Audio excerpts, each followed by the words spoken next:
in a last-ditch effort to counter the $1.9 trillion coronavirus package passed by the U.S. House of Representatives in the early hours Saturday morning. Frustrated Arizona Republican Representative Paul Gosar submitted an amendment that slashed non-relief spending and offered $10,000 stimulus checks instead.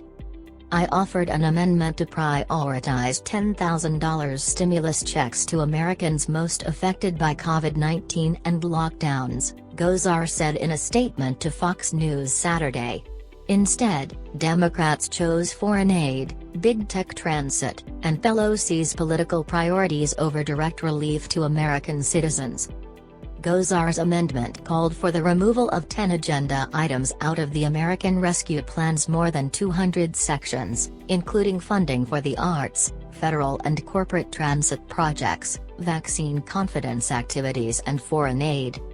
The proposal was an attempt to show that by removing non-COVID-related funding, Congress would be able to provide substantially more cash in hand for the U.S.'s most financially vulnerable. "People need help with car payments, mortgage and rent, and everyday necessities," Gosar said. "The government broke it. Now government must fix it.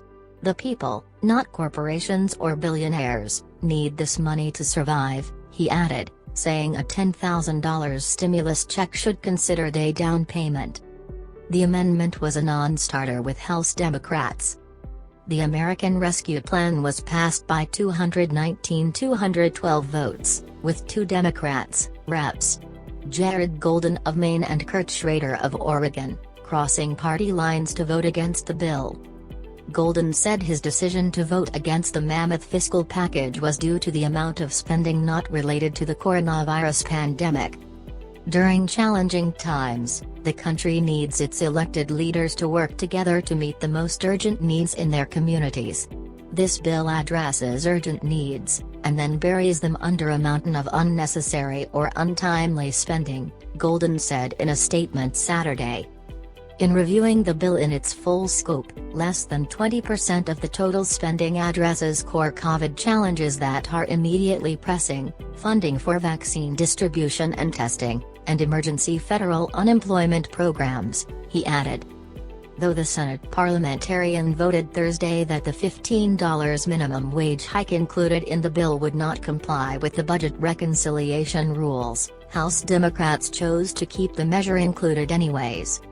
Even with narrow thin margins in the 50-50 divided Senate, with Vice President Kamala Harris as the tie-breaking vote, 2 Democratic senators have already said they are opposed to the minimum wage measure in the bill, meaning it will likely be jettisoned from the package if the Senate hopes to get COVID relief out before mid-March when unemployment benefits begin to lapse.